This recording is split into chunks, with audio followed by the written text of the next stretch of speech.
결혼 1년차 주부였고 지금은 새 인생 준비 중인 33살 여자입니다. 전 남편한테는 여동생이 한 명 있었어요. 올해로 29살이고 저한테는 신우였었죠. 신우는 결혼은 하지 않았고 애인도 없는 혼자였습니다. 제 남동생이 어린 나이에 열심히 공부해서 사자 들어가는 전문직입니다. 무슨 직업인지는 밝히지는 않을게요. 아무튼 덕분에 업계에서 제일 유명한 회사에 입사를 하게 되면서 연봉도 입사하자마자 억대 연봉을 받게 되었습니다. 열심히 공부해 좋은 직장을 갖고 자리를 일찍 잡게 된 동생 덕분에 동생이 취직하고 얼마 지나지 않아서 얻은 전셋집에서 제가 시집가기 전까지 같이 살게 되었습니다. 저도 직장을 다니고 있었기 때문에 집안일이나 공과금 같은 건 제가 부담을 했었습니다. 동생 덕분에 편하게 회사를 다닐 수 있게 되었지만 그건 동생이 이뤄낸 성공이기 때문에 제가 거기에 숟가락만 올리고 싶은 생각은 없었거든요. 집안일 같은 게 서투른 동생이었기 때문에 제가 같이 사는 게 불편하기는 했을 테지만 내색 한번 하지 않았습니다. 참 속이 깊고 어른스러운 동생이었어요. 오히려 저보다 더 어른스러울 때가 많았지요. 제가 작년에 결혼을 하게 되면서 동생 집에서 나오게 되면서 동생은 혼자서 지내게 되었습니다. 그런데 이제 신우가 제 동생 집에서 살고 싶다고 하네요. 나이가 어려서 그러면 그냥 철이 없어서 헛소리를 하는 건가 할 텐데 홍기도 다 찬 신우가 제 남동생 집에서 살 생각을 하다니 정말 어이가 없어서 웃음도 나오지 않더라고요. 저는 결혼할 때도 제 남동생이 직업이 뭔지 혼자서 살고 있는지조차도 이야기한 적이 없었거든요. 딱 봐도 남편이 시댁에다가 투절거려서 알게 된 거라는 생각이 단번에 들더라고요. 염치 없는 시모도 요즘 겹사돈이 뭐가 문제가 되냐면서 제 동생도 홍기가 찼으니 결혼할 때가 되었는데 둘이서 잘 되면 좋은 거 아니겠냐고 사자 들어가는 사위 보는 게 소원이었는데 제 덕분에 그 소원을 성취하겠다며 아주 신이 나서 노래를 부르더라고요. 당장 신우가 우리 신혼집으로 들어온다고 해도 그게 가당키나 한 소리냐며 말려주셔야 시어머니께서 저희 집도 아니고 혼자 사는 제 남동생 집에 신우가 들어가 산다는 걸 말리기는커녕 가족 일이니 저보고도 당연히 협조를 해야 된다는 식으로 나오는 모습을 보니 기가 차서 웃음도 나오질 않았습니다. 돈만 있었다면 신우의 집이며 뭐며 다 얻어줬을 텐데 다 자기가 못나서 그런 거라며 그래도 며느리 잘 본 덕분에 한시름 덜게 되었다고 이미 다 정해진 것처럼 이야기를 하는데 저게 무슨 말인지 빵꾸인지 뭔 소리를 하는지 통 알 수가 없더라고요. 시어머니한테 그게 도대체 무슨 말씀이냐고 아무리 신우 미래가 걱정되신다고 한들 되는 건 되는 거고 안 되는 건 안 되는 거지 않냐면서 제 눈에 흙이 들어가도 그건 안 된다고 말씀드리니 저보고 치사하게 1억이냐면서 돈이 없으니 어른 알기를 우습게 아는 거냐면서 늙으면 죽어야지 하시며 신세한탄을 하시는데 남편은 한술 더 터서 저보고 못됐다고 지네 엄마한테 말버릇이 그게 뭐냐고 한 소리를 하더라고요. 그렇다고 남편이 돈을 못 버는 건 아니거든요. 물론 제 남동생만큼 버냐고 물으시면 남동생이 버는 거에 반도 못 벌긴 하지만 나름 중견기업에서 과장직책 달고 있고 시댁에 생활비도 넉넉히 보내주는 거? 제가 아무 말도 안 하고 참고 있는데 아주 두 모자가 작정하고 저를 몰아가는데 아주 말이 안 나왔습니다. 두 사람은 그렇다 쳐도 신우도 아주 문제가 많은 사람입니다. 저도 겹사돈이라는 말에 손사래를 쳤지만 신우가 그만큼 정신머리 똑바로 박혀있고 사람 됨됨이가 괜찮으면 공부만 하느라 연애 한번 제대로 못해본 제 동생 어디 정신머리 빠진 여자한테 걸려서 홀딱 뜯어먹히는 꼴 보느니 제가 발벗고 나서서 두 사람을 이어주려 노력이라도 했을 텐데 신우야말로 제가 본 사람 중에 가장 정신머리 빠진 여자 중에서도 손에 꼽을 정도로 별볼일 없는 여자였거든요.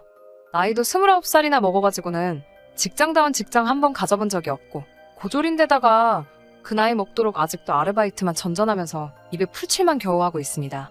심지어 아르바이트나 취직 준비라도 열심히 하고 있는데 결과가 안 좋다면 신우가 그냥 운이 안 좋아서 그렇다고 위로라도 해줄 텐데 아르바이트에서 월급도 받기 전에 이건 이래서 싫다 저래서 싫다 하면서 그냥 하기 싫다고 그만두고 돌아오는 것도 부지기수고 한 달 동안 일자리만 3번을 바꾼 사람은 제 인생에서 신우가 처음이었어요.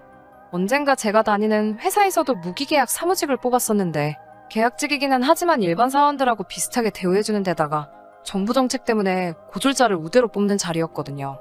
물론 계약직이기 때문에 승진 같은 건 따로 없기는 하지만 신우한테 이것보다 좋은 자리는 없을 거라고 생각해서 신우 생각에 제가 남편하고 신우까지 설득해가며 제 돈으로 학원비까지 내줘가면서 자격증 따게 만들어주고 하며 취직을 도와줬습니다. 월급도 시작이 250 정도라서 조건도 좋은 편이었으니 시어머니도 하기 싫다는 신우를 닥달해서 겨우겨우 달래가며 학원을 보내 자격증까지 따게 만들어줬고요.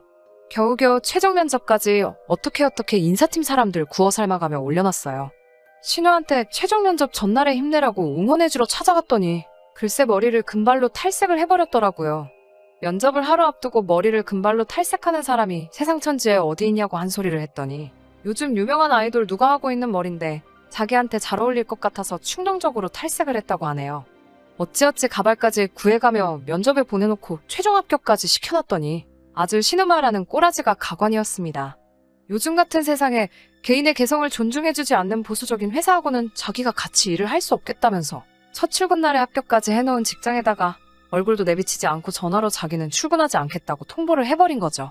인사팀 사람들에게 어떻게 그런 사람을 소개시켜줄 수 있냐고 한 소리 들은 건 둘째치고 일평생 단 한 번뿐일 수도 있는 기회를 그딴 식으로 날려버린 그런 구제불능의 신우를 저도 포기하게 되었고 그날 이후로 그 어떤 일이든 신우일이라면 도와주고 싶은 생각이 싹 사라져버렸습니다. 100번 양보해서 정말 겹사더니 저한테 아무런 문제가 되지 않는다고 한들 그런 사람을 제 남동생하고 이어주기는커녕 근처에 얼씬도 하게 하고 싶지 않더라고요. 얼마 전부터 자기 SNS에다가 무슨 자취방 꾸미기 사진 같은 걸 가져와서 내가 꿈에 그리는 방이라는 식으로 이제 자기도 독립을 해야겠다며 주저리 떠들어놓고 사진을 한 장 올려놓길래 신우가 이제는 정신 차리고 독립하려나 보다 생각했는데 독립이 아니라 내 남동생 집에 들어가서 얹혀 살 계획을 떠들고 앉아있으니 저는 아주 복장이 터지기 직전이었어요.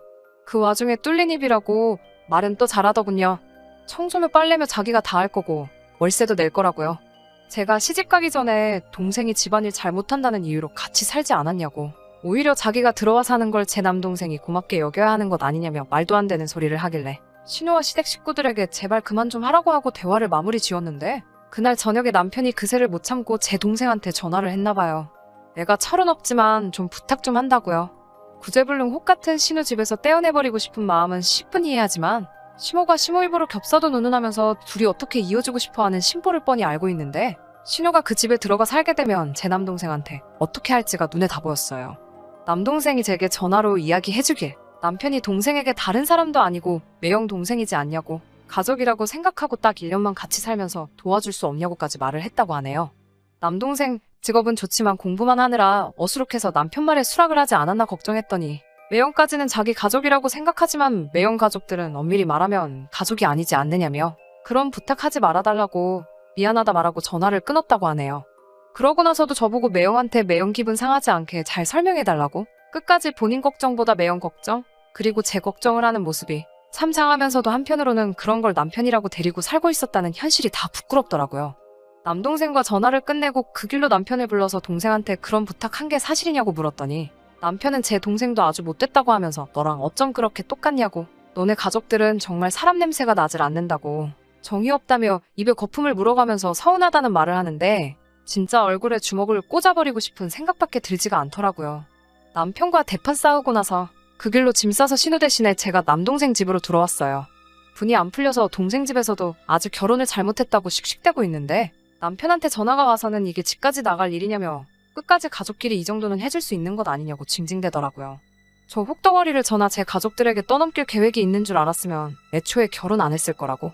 신우의 앞날이 그렇게 걱정되면 제가 떠날 테니 너가 신우 뒷바라지 하면서 시집도 보내고 취직도 시켜주고 어디 한번 잘 살아보라고 한마디 했어요.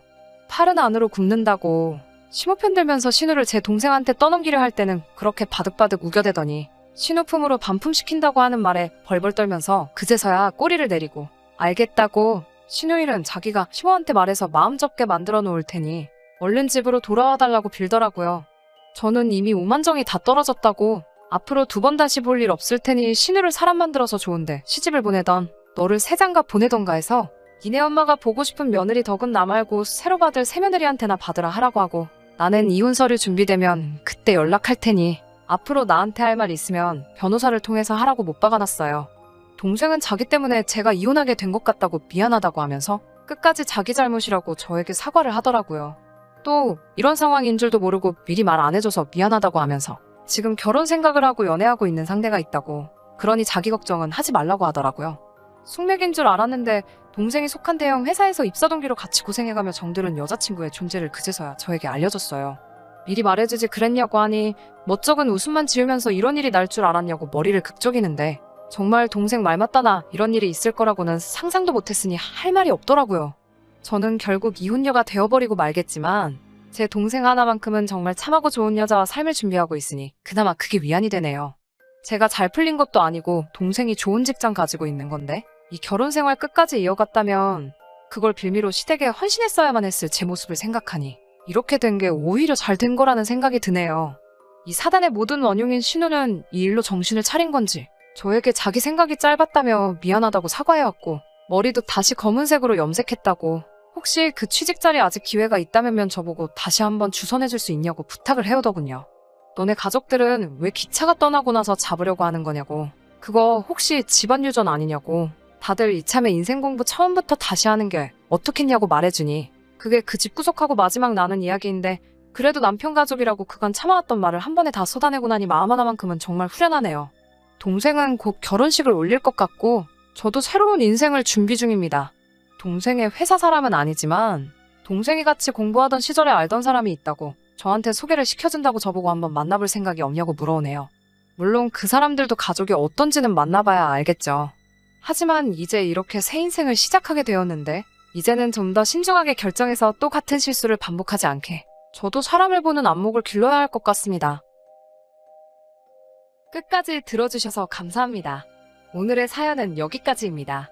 구독과 좋아요, 알람 설정 부탁드리고 더 좋은 사연으로 다시 찾아뵙겠습니다. 감사합니다.